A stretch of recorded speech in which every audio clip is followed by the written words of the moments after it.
This is Activity 3, Keeping Equality, from Lesson 3, Balanced Moves. And in this activity, you really compare two different first steps. In one case, that first step is using the distributive property. So right here, I'm going to go back over this in a moment, but this right here is using the distributive property, going from 2 times a minus 3 to 2a minus 6. 2 times a and 2 times 3 is 6.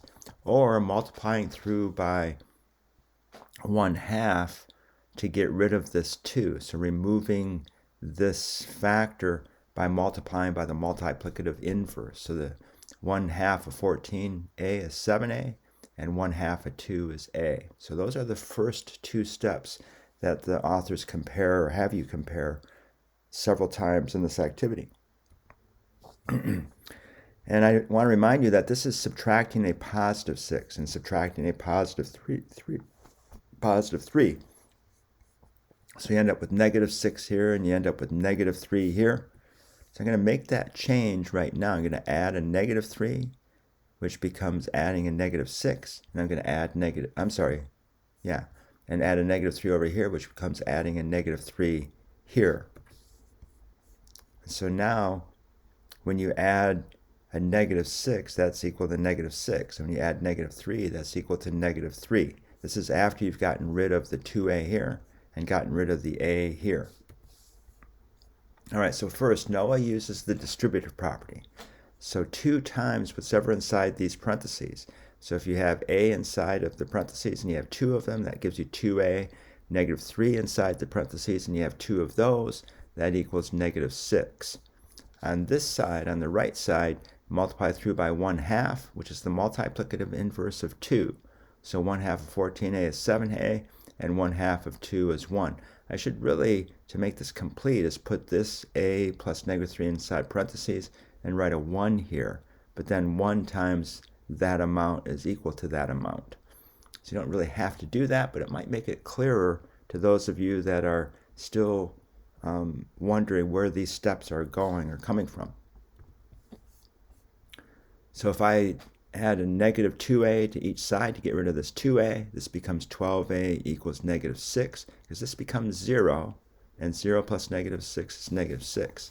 On this side, it's the same idea. Add a negative a to each side. So a plus a negative a is 0, 0 plus negative 3 is negative 3, and this side becomes 6a. Multiply through by 1/12. I have 12 a's. I want to know what 1a is. So that's 1/12 of 12 a's. So I have to find out what 1/12 of negative 6 is. Well, 1/12 of negative 6 is a negative 6/12, which simplifies to negative 1/2. And 1/6 of a, what's 1/6 of negative 3? 1/6 of negative 3 is a negative 3/6, and that also simplifies to negative 1/2. So both of these solutions are the same, and it's just 2 different routes, 2 different paths to get to this same solution. Either one is okay. And if you look a little bit closer at these 2 equations, if you double each term in Lin's solution, so 2 times 7a is 14a, 2 times a is 2a, and 2 times negative 3 is negative 6, you get this equation on the left. And if you double each expression in Lin's solution, you get the same expression over here. 12a equals negative 6, which is 2 times 6a and 2 times negative 3.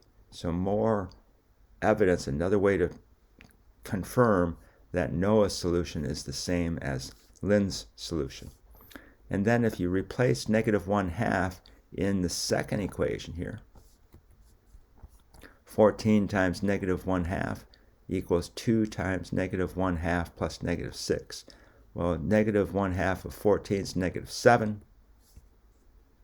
And this is negative 1 plus negative 6 is negative 7. On this side, you get 7 times negative 1/2 equals negative 1/2 plus a negative 3. So this is a negative 7/2, a negative 1/2 plus a negative 3. Negative 3 is negative 6/2. A little bit harder. You have to think about writing equivalent fractions, changing this to halves so that you can add them together. And so a negative 1/2 plus a negative 6/2 is negative 7/2. And you can multiply through by 2 in this case, the multiplicative inverse of 1/2. And this equals negative 7 equals negative 7. So both sides are the same. So Elena, you're asked, what do you recommend she does first on each side of the equation? And so I actually, first of all, I'm going to change this to adding a negative 10x. And I figured out 3 different ways, 3 different first steps that she could make. One is to factor out the 5 from 15 and negative 10. So if both 15 and negative 10 are multiples of 5, that means you can divide by 5. 15 divided by 5 is this 3 right here, and negative 10x divided by 5 is negative 2x. And so this 5 becomes a factor of what's inside the parentheses here. And you're still left with 5 times x plus 9. So you factor out the 5. And then you use the distributive property to look at these 5 groups, to go back the other way to get to this step if you want to do that. You can multiply through. Now you can multiply through by the multiplicative inverse of 5. I'm going to show you that in a moment. You can also multiply through this equation by the multiplicative inverse of 5, because 15 and negative 10 are once again multiples of 5. So 1/5 of 15, 1/5 of negative 10, and 1/5 of 5. And down here you can use the distributive property. So 5x, 5 times whatever's inside the parentheses, means that you have 5 x's, and you have 5 9s, which equals 45. So now if you multiply through by the multiplicative inverse, you're left with 3 plus negative 2x equals x plus 9. And you can see that 5 times some factor is equal to 5 times what looks like a different factor, but these two have to be equal because you're multiplying both of them by 5, and they are equal in the equation. So you get 3 plus negative 2x equals x plus 9. And if you multiply through by the 1/5, you get the same thing here. And if you, after you distribute and you multiply through by 1/5, you get the same thing here. Actually, it's a little bit easier to see in this, using this as a first step, to see this next step right here. But it's probably easiest to use either the middle column as the first step, so multiplying through by 1/5, or using the distributive property first. It's up to you what you think is the easiest to use. And you're going to see for Diego, you have that same choice. You can either use the distributive property or multiply through by the multiplicative inverse of 4. You're going to see that it's easier in this case to use the distributive property. The first thing I'm going to do, though, is change this subtraction to adding a negative 8. So adding negative 8, I'm going to write it 2 times because I'm going to show you 2 different first steps. So one first step is to use the distributive property. So this is 4 times x plus 4 times 5 is 20. And or to multiply through by the multiplicative inverse of this 4. You want to get rid of the 4. So it's 1/4 times every term. You have to remember to multiply every term by 1/4. So on this side, you have 3/4 x. So it's a little bit harder because now you're introducing fractions into here that you have to work with.